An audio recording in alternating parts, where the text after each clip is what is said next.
수치심, 이러한 단어들을 우리가 다 들어보셨을 것입니다.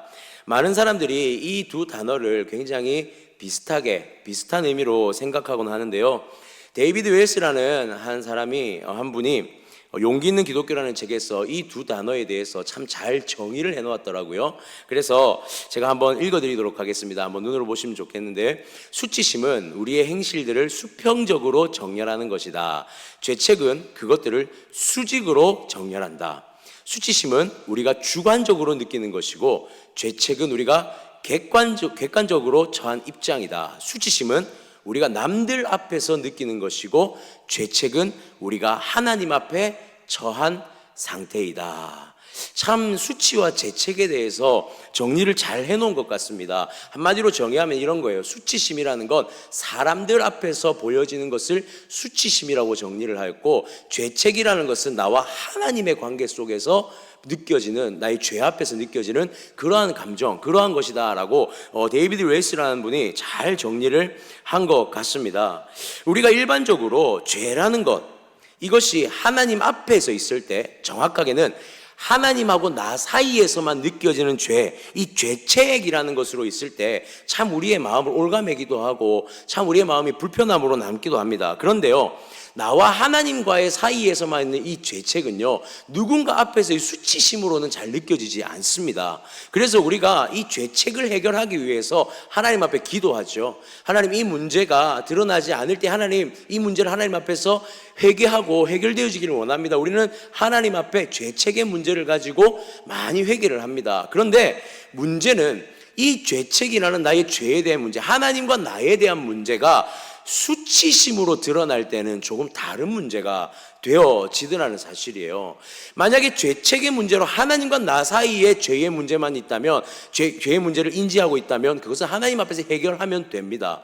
그런데 수치라는 것으로 발전하게 됐을 때 이게 어떠한 문제로 다가오게 되냐면, 우리의 삶 가운데, 우리의 신앙생활 가운데 가장 어려운 바로 정죄라는 것으로 우리에게 다가오기 시작하더라는 거예요. 한번 상상을 해보시면 좋을 것 같습니다. 하나님 앞에서 나만 알고 있는 죄가 있다면 해결하면 되죠. 이것이 누군가가 만천하에 다 공개가 되었다고 생각해 봅시다. 수많은 사람들이 이 죄에 대해서 정죄하기 시작할 거예요. 이 죄에 대해서, 또한 이 죄를 넘어서 이 사람과 이 존재에 대해서까지도 많은 사람들이 손가락질을 하고 이것에 대해서 판단하고 이것에 대해서 드러내려고 하겠죠. 이것이 바로 수치심까지, 죄책으로부터 수치심으로 이어졌을 때 오게 되는 우리 공동체 또는 사람들이 사는 집단 안에서 일어나는 모습이 바로 정죄라는 것으로 드러나더라라는 사실입니다.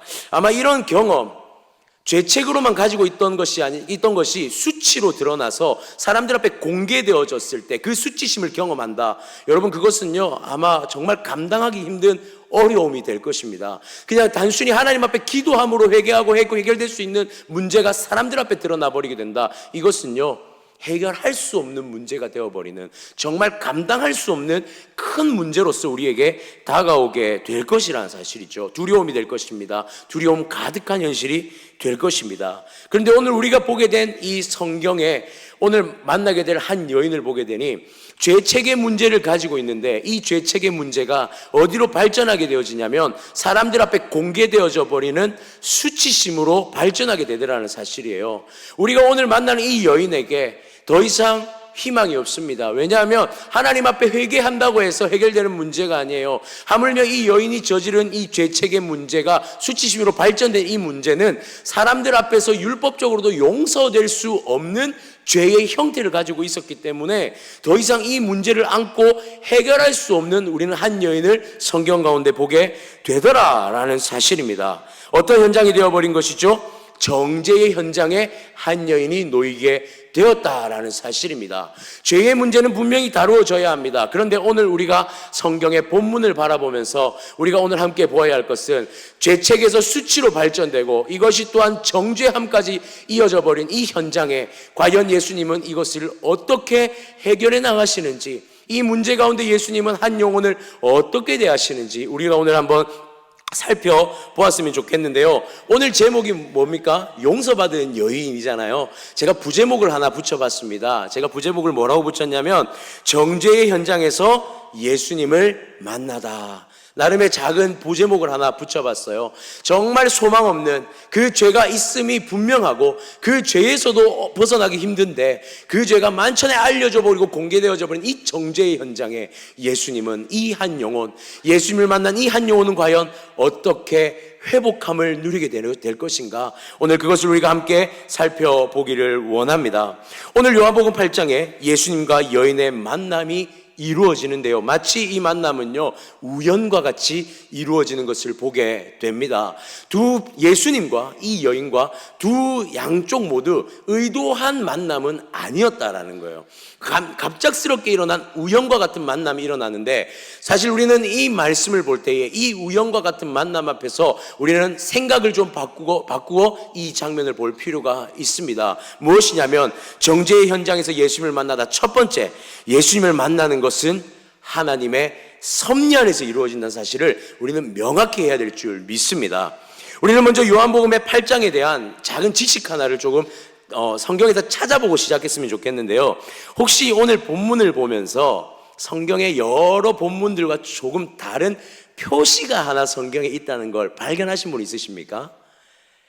정확하게는 7장 53절 앞부분과 8장 11절 뒤쪽에 괄호가 하나 있는 게 보이시나요? 성경에 이런 장면들을 보기가 쉽지가 않습니다. 그러니까 여기에는 특별하게 이 장면 안에만, 이 내용 안에만 정확하게 사각형 가로가 되어져 있어서 뭔가 특별한 의미를 부여하는 것처럼 보여지고 있습니다. 이 요한복음을 연구하는 학자들은, 대부분의 학자들이 이 요한복음의 8장 1절부터 11절까지의 본문을 어떤 시각으로 바라보냐면, 원래 처음에 요한복음이 작성되어졌을 그때에부터 기록된 내용은 아니다라고 보고 있습니다. 그러니까 요한복음 책이 초기에 적혀진 이후에 이것들이 사본으로 문서로 발견이 되어지고 이후에 삽입되어진 내용이다라고 보는 것이죠. 자, 저는 오늘 설교 가운데 이것이 삽입되어져서 이게 성경적 가치가 있느냐 없느냐 이런 연구를 하기 위해서 이것을 드러내는 것이 아닙니다. 중요한 것은 우리가 여기에 질문을 던질 필요가 있다는 거예요. 왜 이들은 이렇게 해서까지 이 내용을 성경에 넣어야만 했을까? 이 질문을 우리는 반드시 던져야 한다는 사실이에요. 여기 안에, 이 말씀 안에 하나님께서, 성령께서 조명하시고자 하는 중요한 비밀이 숨겨져 있고, 어쩌면 앞에 7장의 내용과 8장 12절의 내용을 이어주기 위한 중요한 다리 역할을 이 본문이 하고 있다는 거예요. 그 안에서 우리가 의미를 찾을 때에 어쩌면 이 본문 안에 있는 예수 그리스도의 그 행하심과 한 여인과의 만남 안에 참된 의미가 발견되어질 수 있지 않을까 생각되어집니다. 자, 이 장에서 보면 그러면 우리가 7장과 8장 이후의 말씀을 좀 살펴보면서 왜 이 장이 여기 사이에 들어가 있는지를 밝혀볼 필요가 있는데요, 7장의 내용을 정리하면 이렇습니다. 예수님의 형제들, 예수님의 이러한 복음과 예수님의 어떠한 행보들을 보면서 형제들조차도 예수님이 예수님이라는 사실을, 메시아라는 사실을 믿지를 않습니다. 하물며 유대인들조차도 예수님의 행보를 보면서 그 예수님에 대한 정체에 대해 의심을 하는 상황들이 7장에서 발견되어지는데요, 7장의 말씀 가운데 핵심적인 말씀, 예수님이 이러한 상황 가운데서 선포하시는 말씀이 한 구절 있습니다. 요한복음 7장 37절과 38절 우리 한 목소리로 한번 읽어봤으면 좋겠는데요, 읽겠습니다. 시작. 명절 끝날 곧 큰 날에 예수께서 서서 외쳐 이르시되 누구든지 목마르거든 내게로 와서 마시라. 나를 믿는 자는 성경의 이름과 같이 그 배에서 생수의 강이 흘러나오리라. 아멘. 아멘이십니까? 예수 그리스도를 믿는 자, 예수 그리스도 앞에 누구든지 목마르거든 나와서 뭐라고 합니까? 내게로 와서 마셔라. 어쩌면 7장의 핵심적인 내용이 뭐냐면 믿지 못하는 그들 가운데 예수님이 선포하시는 거예요. 목마른 자들아, 누구든지 목마르거든 나와라. 그런데 우리 이 장면을, 이 말씀을 한번 잘 분석을 해봅시다. 누구든지 목마르거든 내게 와서 마시라. 이 말은요, 자세히 보면 목마른 사람이 예수님께 의지적으로 나아가야 되죠. 그렇지 않습니까? 목마른 자가 예수님 앞에 의지적으로 나가면 어떤 걸 누리죠? 목마름이 채워지는 은혜를 누릴 거라 말합니다. 오늘 본문의 말씀을 다시 한번 연상해 봅시다. 본문의 말씀을 보면 한 여인이 주님과 만나는 장면인데, 이 여인은 의지로 나옵니까? 아니면 누군가의 타의로 나오게 되어집니까? 타의로 나오게 되는 걸 보게 됩니다. 7장의 말씀에서 예수님께서 전하시는 복음은 누구든지 내 앞에 나오면 목마를 것인데, 8장에 삽입된 이 내용 가운데 보니 이 여인은 자의로 나온 것이 아니라 타의로 나오고 있는 거예요. 이 장면은 과연 무엇을 보여주는 걸까요? 3절에 보니까, 8장 3절을 보니까 예수께 말하되 선생이여 이 여자가 간음하다가 현장에서 잡혔나이다. 이 말은 무슨 말이냐면 그대로 끌려왔다라는 얘기예요. 타이에서 나왔다는 거죠. 사실 그 어떤 자비도 긍휼도 허락되지 않는 여인이고, 예수 그리스도 앞에 자의로 나올 수도 없는 여인입니다. 현실적으로 회복의 가능성이 없는 여인이죠. 누구든지 목말라서 나가면 회복을 누릴 수 있는데, 이 여인은 그 목말은 누구든지 안에도 포함되지 않는 듯이 보이는 그런 여인이더라는 사실이에요. 확인이 되십니까? 또 중요한 부분이 있습니다. 오늘 본문에 등장하는 세 부류의 사람을 등장시키고 소개하는데, 우리 2절에서 3절, 8장 2절에서 3절 말씀 한번 보겠습니다. 2절에서 3절에 보니 아침에 다시 성전으로 들어오시니 한 부류가 뭐냐면 백성이 다 나오는지라 앉으사 그들을 가르치시더니, 또 한 부류 서기관들과 바리새인들이 음행 중에 잡힌 세 번째 여자를 데리고 나왔다라고 성경이 기록합니다. 백성들이 있습니다. 서기관과 바리새인들이 있습니다. 두 번째 부류죠. 세 번째 누굽니까? 여자의 부류가 있습니다. 여기서 백성들은 가르침을 받기 위해서 자의적으로 나오고 있습니다.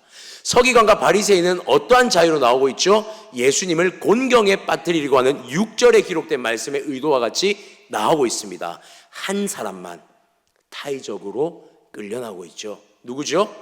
여자입니다. 여러분, 누구든지 목마르거든 내게로 와서 마시라. 그런데 이 여인은요, 누구든지에 포함이 될 수 없는 여자예요.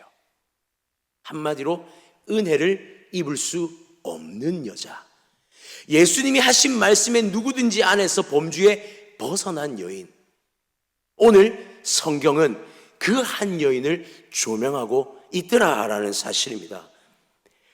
이 한 여인, 이 본문과 앞과 뒤를 연결했을 때 과연 오늘 8장의 1절부터 11절까지 왜 이 여인을 등장시켜야만 했는가? 여러분, 이 장면은요, 하나님의 섭리 가운데 일어난 장면이라는 사실을 오늘 성경은 분명하게 드러내고 싶어 하더라는 사실이에요. 우연찮게 주님 앞에 끌려 나온 여인이 아니더라는 사실입니다. 우리의 시각에서 볼 때에는 그저 우연찮게 이 본문만 바라볼 때는 끌려 나온 여인과 같이 보여지지만, 하나님은 예수 그리스도를 통해서 이루고자 하시는 십자가의 그 놀라운 구원의 역사가 단순히 그 누구든지의 자의적으로 나올 수 있는 은혜를 갈망하는 자들뿐만 아니라 은혜를 받을 수 없는 그 자들까지도 품으신 하나님의 그 놀라운 마음, 하나님의 그 사랑의 마음이 그 앞에 나와졌을 때, 그분을 만날 때 이루어지는 것, 이것이 하나님의 계획이고, 이것이 하나님의 섭리이고, 이것이 십자가에서 이루어질 것이고, 이것이 이 땅 가운데 이루어질 역사라는 사실을 오늘 성경은 분명하게 드러내고 싶어 하더라라는 사실입니다. 사랑하는 성도님들, 우리 한번 생각해 봅시다. 우리가 예수님을 만난다라는 것을 생각할 때에 누가 감히 우리가 의도적으로 예수님을 만나서 은혜 받을 것이라고 생각하겠습니까? 우리가 예수님을 만날 때 나는 이때쯤, 이 시간쯤에 예수님을 만나서 은혜 받을 거야. 혹시 예측하신 분 있으십니까? 우리 여기 계신 분들 중에 우리 주님을 만났다고 말씀하시는 분들 중에 나는 언제 예수님 만날 것을 계획해서 내가 이때쯤 예수님 만난 것입니다라고 간증할 수 있는 분이 있으십니까? 아마 우리 가운데 아무도 없을 것입니다. 우리가 예수 그리스도를 만난 것은 철저히 하나님의 계획 속에서 이루어진 것이고, 우리가 예수 그리스도를 만나서 은혜를 누린 것 또한 그분의 계획과 섭리 가운데 이루어진 것이고, 우리의 사는 날 모든 순간순간이 다 하나님의 은혜와 섭리 가운데 이루어지고 있는데, 혹여나 그 은혜와 섭리 가운데 내가 속해 있지 않을까 하는 그러한 마음을 품은 자들까지도 우리 하나님은 놓치지 않고 분명하게 품으시는 하나님이시다라는 사실입니다. 사랑하는 성도님들, 기억했으면 좋겠습니다. 우리는 예측할 수 없는 은혜를 받은 자들임을 믿으시기를 바랍니다. 우리가 계획한 은혜가 아니었습니다. 우리가 생각한 은혜가 아니었습니다. 이것은 하나님께서 계획하시고 하나님께서 섭리하셨으며 하나님께서 지금도 이루어 가시는 유일한 구원의 방법이라는 사실을, 하나님의 사랑의 방법이라는 사실을 우리가 기억했으면 좋겠습니다.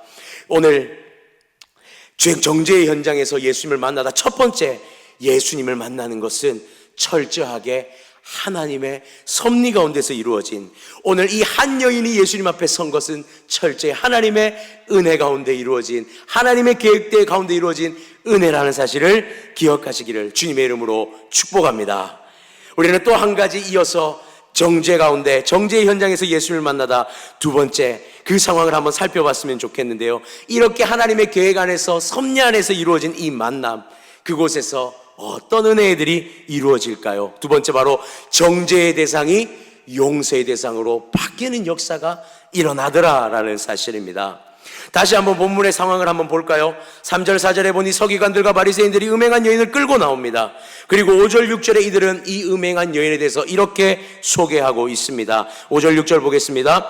모세는 율법에 이러한 여자를 돌로 치라 명하였거니와 선생은 어떻게 말하겠나이까? 그들이 이렇게 말하면 고발할 조건을 얻고자 하여 예수를 시험함이로라. 예수께서 몸을 굽히사 손가락으로 땅에 쓰시니. 아멘. 오늘 본문의 상황과 율법의 간음 구절을 한번 좀 비교해 볼 필요가 있습니다. 무엇이냐면 현장 검거를 당한 여인이에요. 이 여인은요, 간음을 하다가, 음행을 하다가 피할 새도 없이 그 자리에서 잡힌 여자입니다. 자, 이 여자를 잡아온 서기관과 바리새인들이 예수님께 어떻게 처분할 것인가에 대해서 묻고 있는 것이죠. 자, 그런데 여러분, 여기도 우리가 조금 집중해서 살펴볼 필요가 있습니다. 부자연스러움이 여기 안에 들어와 있어요. 자, 어떤 부자연스러움인지 두 구절의 말씀을 좀 봤으면 좋겠는데요. 레위기 20장 10절 말씀과 신명기 22장 22절의 율법의 말씀, 근데 율법으로 여기는 말씀을 좀 보겠습니다. 레위기 20장 10절부터 볼까요? 제가 읽어드리겠습니다. 누구든지 남의 아내와 간음하는 자, 곧 그의 이웃의 아내와 간음하는 자는 그 간부와 음부를 반드시 죽일지니라. 신명기 22장 22절도 보여드리겠습니다. 어떤 남자가 유부녀와 동침한 것이 드러나거든 그 동침한 남자와 그 여자를 둘 다 죽여 이스라엘 중에 악을 제할지니라. 아멘. 이게 율법이에요. 자, 오늘 끌려 나온 현장과 이 율법의 차이점이 느껴지십니까? 뭐가 있습니까? 남자가 없어요. 간음한 사람의 남자와 여자를 동시에 처벌하는 것이 율법입니다. 레위기에서도 언급하였고 신명기에서도 언급하였죠. 그런데 이 자리에는 누구만 나와 있습니까? 간음한 여인만 나와 있습니다. 또 한 가지가 있습니다. 또 한 가지 부자연스러운 게 있어요. 지금 이 장면을 보면요, 여기는 재판장과 같은 장면이 이루어지고 있습니다. 지금 예수님께서 이 자리에 원래 계셨던 목적은 무엇입니까? 사람들을 가르치는 자리였죠. 근데 이 장소가 어떻게 바뀌어집니까? 재판장과 같이 바뀝니다. 여러분, 율법을 이행하거나 재판을 행하는 데에는 재판에 합당한 장소가 필요합니다.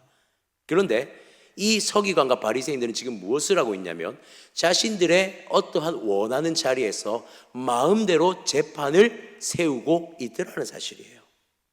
이 두 가지가 오늘 본문에 나온 이들의 오류입니다. 부자연스러운 모습들이 보여지고 있더라라는 사실이죠. 이 정죄의 자리로 만들고 있는 모습입니다. 이 현장을요, 말씀의 자리를요, 정죄의 현장으로, 마치 정말 하나님의 말씀이 선포되어지는 자리를 한 여인을 끌고 나옴을 통해서 정죄의 자리로 그들이 탈바꿈하고 있더라는 사실이에요. 자, 이때 예수님께서 독특한 행동과 선포를 보여주시는데 6절에서 8절까지 말씀입니다. 우리 한 목소리로 한번 읽어볼까요? 읽겠습니다. 7절에서 8절입니다. 시작. 그들이 묻기를 마지 아니하는지라. 이에 일어나 이르시되 너희 중에 죄 없는 자가 먼저 돌로 치라 하시고 다시 몸을 굽혀 손가락으로 땅에 쓰시니. 아멘. 죄송합니다. 6절 후반절 부분을 제가 한번 읽어드릴게요.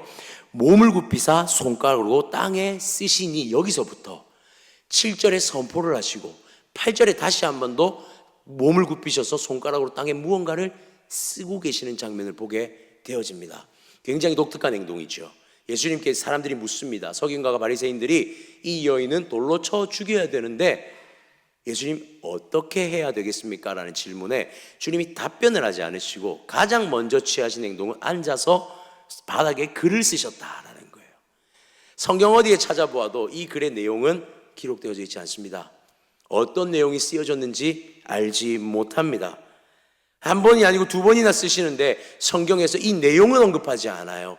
많은 신학자들, 많은 성경 연구학자들이 연구할 때에 유추합니다. 율법을 썼을 것이다, 십계명을 썼을 것이다, 또는 무언가를 썼을 것이다, 많은 걸 유추하지만 중요한 건 정답이 없습니다. 왜냐하면 성경이 이것을 기록하지 않기 때문이에요. 그런데 성경은 오늘 이 예수님의 행동 두 번이나 기록한다는 것은 분명히 의도가 있다라는 사실입니다. 그러니까 쓴 내용이 중요한 게 아니라는 거예요. 뭐가 중요한 거죠? 예수님의 행동. 특별히 어떤 단어를 두 번이나 언급하냐면 손가락이라는 단어를 두 번이나 언급하면서 손으로 무언가를 쓰시는 주님의 행동에 성경은 초점을 맞추고 있다라는 사실입니다. 자, 이 행동 가운데 어떠한 일들이 일어나냐면 그 자리에 있던 많은 백성들의 행동이 바뀌어지는 걸 보게 되었습니다. 자, 9절 말씀 함께 읽겠습니다. 9절 읽겠습니다. 그들이 이 말씀을 듣고 양심의 가책을 느껴. 여기까지 보겠습니다. 많은 사람들이 예수님의 이 행동과 죄 없는 사람은 돌을 들어 너희가 쳐라라는 이 선포 가운데 많은 사람들이 어떤 행동이 보여지냐면 가책을 느꼈다라고 말하고 있습니다. 여러분, 이 공간 안에서 죄책을 느끼는 사람은 누구였습니까? 단 한 사람밖에 없습니다. 여인이었습니다. 그런데 예수 그리스도의 이 권위 있는 행동 하나에 모든 이들이 어떤 걸 느낍니까? 죄책을 느끼더라는 사실이에요. 예수 그리스도의 손가락으로 쓰신 행동은요, 무엇을 쓰셨는지는 모르겠습니다. 무엇을 썼다라고 기록하지 않습니다. 그런데 예수 그리스도께서 쓰신 그 글자와 너희들의 죄 없는 자는 돌을 들어 저 여인에게 돌을 던지라는 그 한마디가 그들에게는 어떻게 들려졌냐면 그들의 심령에 있는 죄책과 가책이 다 올라올 정도의 그러한 양심의 선언들이 나오기 시작하는 거예요. 그들 가운데 단 한 사람도 어쩌면 죄책이 없는 자가 없다라는 사실을 우리 주님께서 그 행동과 선포를 통하여서 드러내고 있다는 사실이에요. 역설적으로 생각해 볼까요? 이 장면을 통해서 한 사람만이 죄책을 가지고 있었던 그 여인만이 죄책을 가지고 있었던 그 여인의 마음이 어떠했을까요? 유일하게 죄책의 대상이었고 유일하게 정죄의 대상이었던 그 한 여인. 그러나 그곳을 정죄의 현장에서 다시 한번 어떤 현장으로 바꿔버리시냐면 모두가 다 죄책을 가진 백성들이고 모두가 다 죄책을 가진 죄인들이라는 것을 선포하심을 통해서 우리는 다 용서받아야 할 존재라는 사실로 그 현장을 바꿔버리시는 예수 그리스도의 놀라운 행동을 우리는 보게 되더라는 사실입니다. 사랑하는 성도님들, 예수님의 이 행동과 예수님의 이 선포는 과연 무엇을 의미하는 걸까요? 예수님의 이 행동과 예수님의 이 선포는 무엇을 보여주는 걸까요? 예수 그리스도의 권위를 보여주시는 것이죠. 그런데 이 예수 그리스도의 권위가 의미하는 것은 무엇입니까? 용서라는 것입니다. 이 예수 그리스도는 이 권위를 통하여서 다른 것을 선포하신 게 아니에요. 뭔가 대단한 걸 드러내신 게 아니에요. 무엇을 보여주셨냐면 하늘의 권위는 이 땅에 있는 우리를 향한 사랑과 용서의 권위라는 사실을 우리 예수 그리스도께서 보여주셨다는 사실입니다. 그 가운데서 죄책을 느낀 많은 사람들이 그 자리를 다 떠나갑니다. 10절 볼까요? 예수께서 일어나사 여자 외에 아무도 없는 것을 보시고 모든 사람이 떠나가는데 어른들부터 젊은이 아이까지 하나하나 다 떠나고 그 자리에 누구만 남았습니까? 예수님과 여인만 남는 것을 보게 됩니다. 그리고 묻습니다.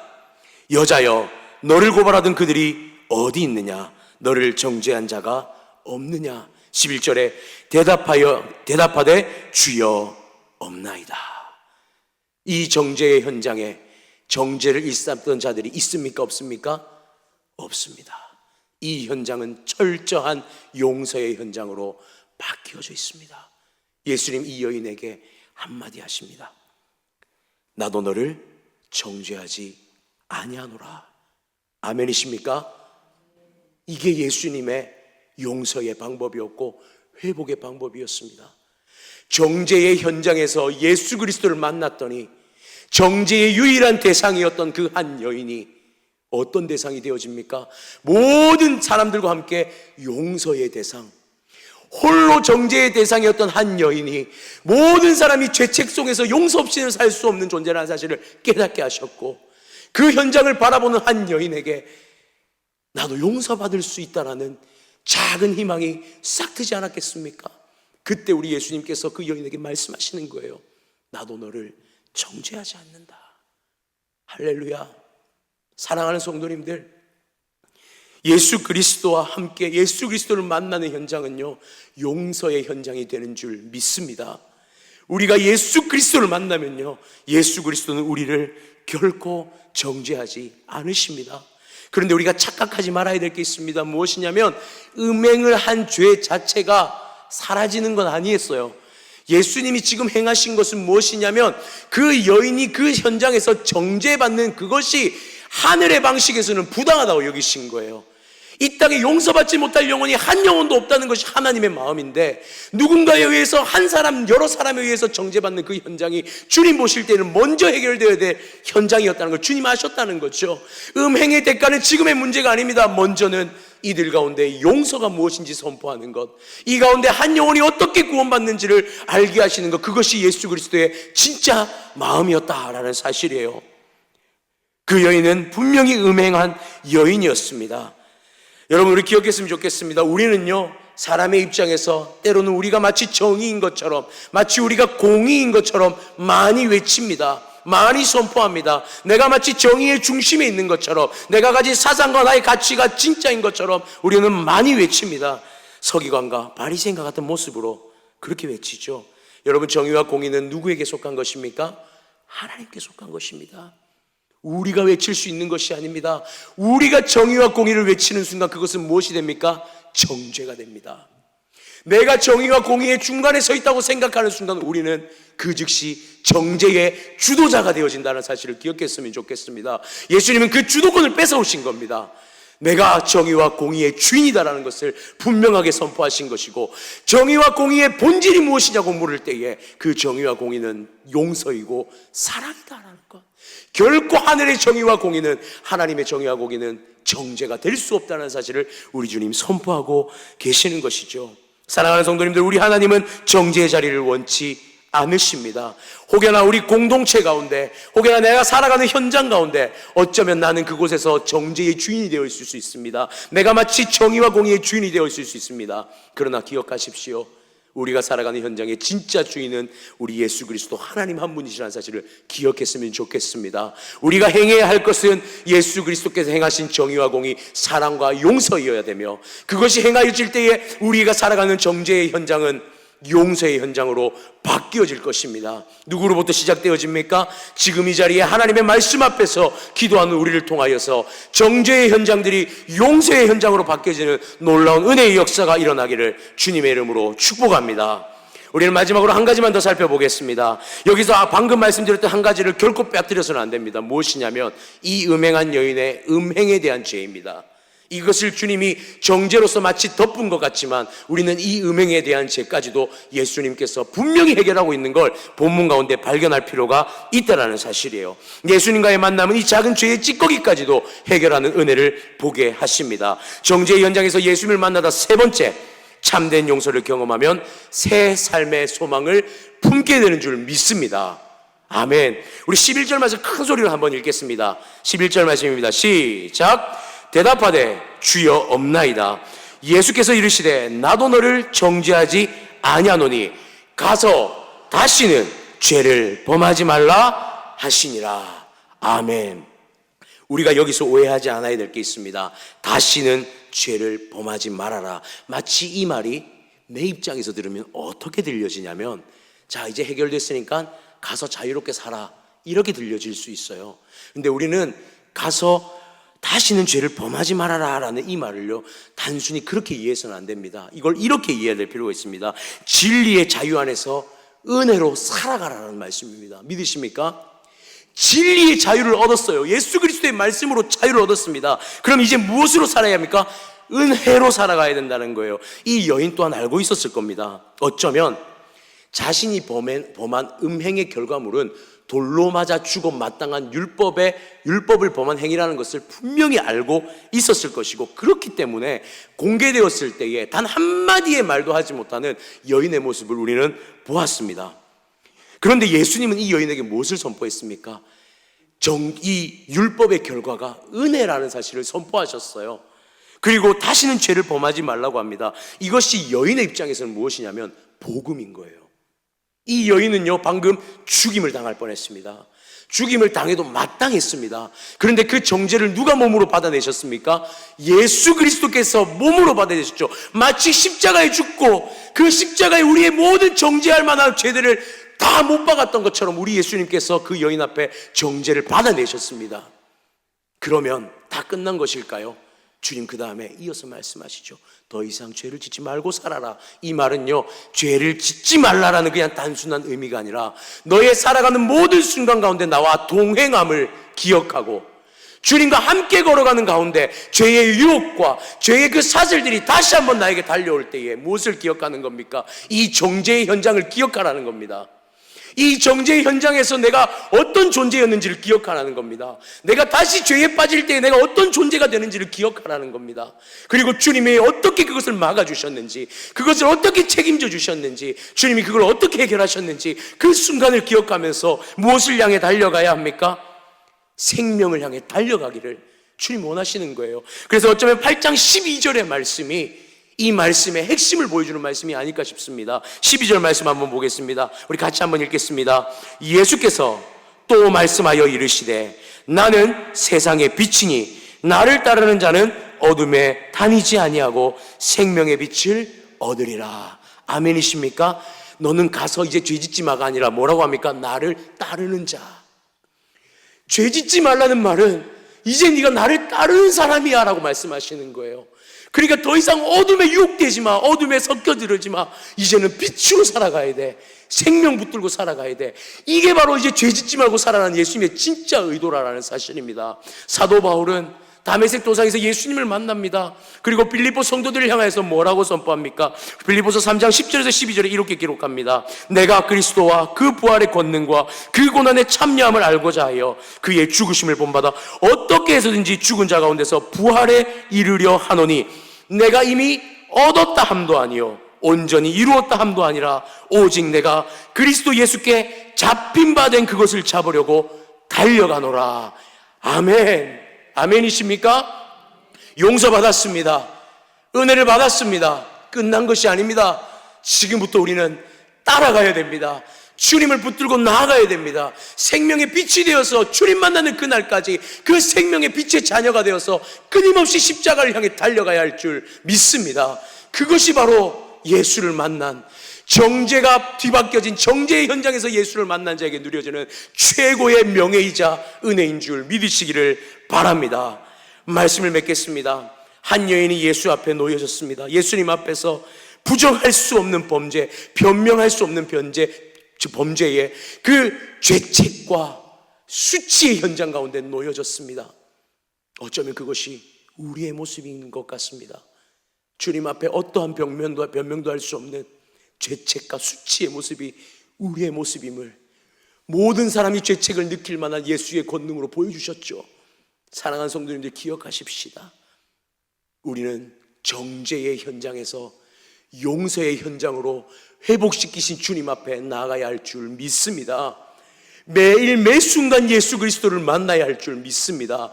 단 한 번의 예수를 만나는 것이 아닙니다. 이제 주님을 따라가면서 그분의 길에 동참하고 그분의 삶에, 그분이 걸어오신 그 인생에 내가 나를 던져 그분께서 걸어가신 정죄의 현장을 용서의 현장으로 바꾸셨던 그 은혜의 역사가 우리 삶 속에서 일어나야 할 줄 믿습니다. 사랑하는 성도님들, 로마서 8장 1절에 2절 이렇게 선포합니다. 우리 마지막 한 번만 다 같이 읽읍시다. 시작. 그러므로 이제 그리스도 예수 안에 있는 자에게는 결코 정죄함이 없나니 이는 그리스도 예수 안에 있는 생명의 성령의 법이 죄와 사망의 법에서 너를 해방하였음이라. 아멘. 아멘.